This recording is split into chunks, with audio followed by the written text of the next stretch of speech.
नमस्कार साथियों, मैं डॉक्टर खेमन डोपड़े, पशु चिकित्सा सहायक संलग्न, खरगोन से। लंप स्किन डिजीज़ के बारे में वैसे तो काफ़ी चर्चाएं चल रही है और पूरे यूट्यूब में हर एक एक्सपर्ट अपने अपने व्यू दे रहा है। हम आज बात करेंगे प्रिवेंशन की कि हम इस बीमारी को कैसे रोक सकते हैं। इलाज के लिए तो सभी अपने अपने नुस्खे, अपने अपने ट्रीटमेंट के क्राइटेरिया सारे जो ऑर्गेनाइजेशन है उन्होंने निकाल दिया है और सारा सेटअप बना हुआ है और लोग उस हिसाब से ट्रीटमेंट कर रहे हैं। मित्रों, अभी भी ऐसी कई जगह है जहां पर पे लंपी के केसेस देखने के लिए नहीं मिल रहे हैं। लंपी स्किन डिजीज की बात करें तो जो कैप्रीपॉक्स जीनस है उसमें जो गॉडपॉक्स, सिकपॉक्स और LSD virus, lumpy skin disease virus, तीनों वायरस उसी जीनस में आते हैं। तो मोटा मोटा जो इसका ट्रांसमिशन की बात होती है, यदि हम ट्रांसमिशन चेन को ब्रेक करेंगे तो हम इस डिजीज को कंट्रोल कर सकते हैं। एक बात तो यह है कि यदि नए एरिया में कैसी बीमारी जा रही है और यदि नए एरिया में बीमारी आ गई, किसी गांव में बीमारी आ गई, एक गांव से दूसरे गांव में गए, तो दूसरे बाड़ों में कैसे फैल रही है, ये दोनों चीज़ें डिपेंड करती है आपके कंट्रोल के जो मेजर्स है उस पर।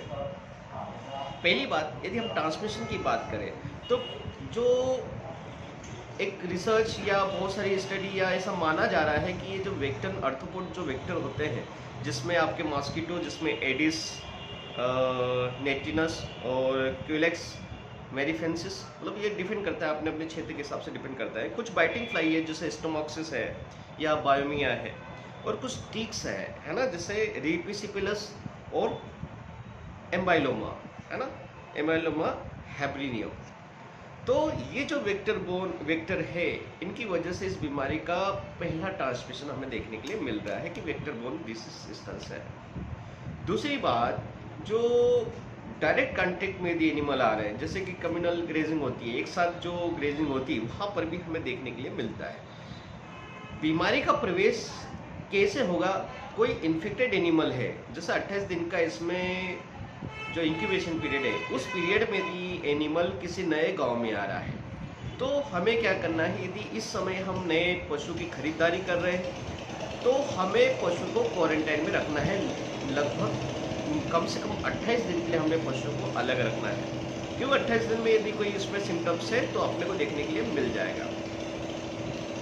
रही बात होस्ट स्पेसिफिक है, सिर्फ केटल और बफेलो में ही, बास इंडिकस, बॉस्टोरस और बुबेलस बुबलिस, इसी में ही ये पाई जा रही है, इसलिए घबराने की जरूरत नहीं है। जूनोटिक बीमारी नहीं है।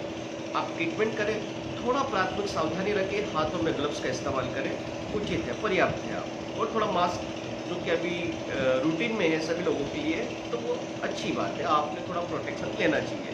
ह्यूमन में केसेस अभी देखने के लिए नहीं मिले हैं। टेम्परेचर के लिए ससेप्टिबल वायरस है, इसलिए इसका जो डेयरी प्रोडक्ट है उसको इस्तेमाल करने में भी कोई रोकथाम नहीं है। रही बात, आप वेक्टर को कैसे कंट्रोल कर सकते हो, क्योंकि जो हॉट ह्यूमिड जो अभी टेम्परेचर है, ये वेक्टर्स के लिए स्वर्ग माना जाता है। इसमें वेक्टर जो अर्थोपोड वेक्टर होते हैं बहुत मात्रा में मिल जाते हैं।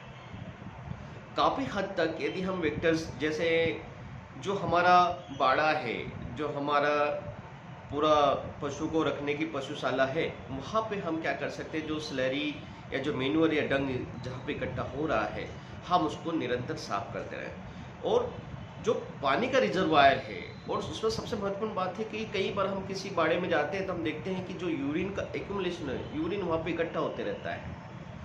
तो ये जो यूरिन इकट्ठा रहता है, इसके लिए प्रॉपर आपको ड्रेनेज सिस्टम बनाना पड़ेगा। आपको वहाँ पे यूरिन इकट्ठा नहीं होने देना है, क्योंकि वही यूरिन आपके अर्थोपॉड को डेवलप होने के लिए एक अच्छा मीडियम प्रोवाइड करता है। मित्रों, कोई भी अर्थोपोड या कोई भी वेक्टर है, उसके लिए जो मीडिया है उसको हमें अवॉइड करना है और प्रॉपर डिसइंफेक्शन करना है। आप किसी से कर सकते हो, लिपिड सॉल्वेंट वाले डिटर्जेंट होते हैं उससे कर सकते हो, आप फिनॉल का छिड़काव कर सकते हो, उससे काफ़ी हद तक आप इस चीज़ को कंट्रोल कर सकते हो। हमें एनिमल के मूवमेंट को कुछ समय के लिए रोकना है।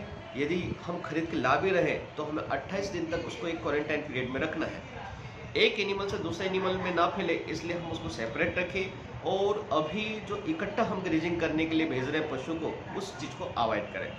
तो हम काफ़ी हद तक इस बीमारी का कंट्रोल कर सकते हैं।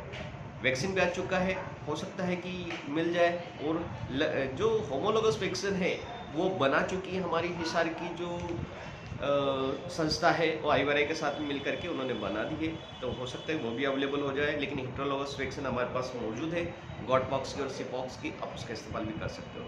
मित्रों, पशुधन को बचाना हमारी एक जिम्मेदारी है और हमें उसको बचाना है। Thank you so much.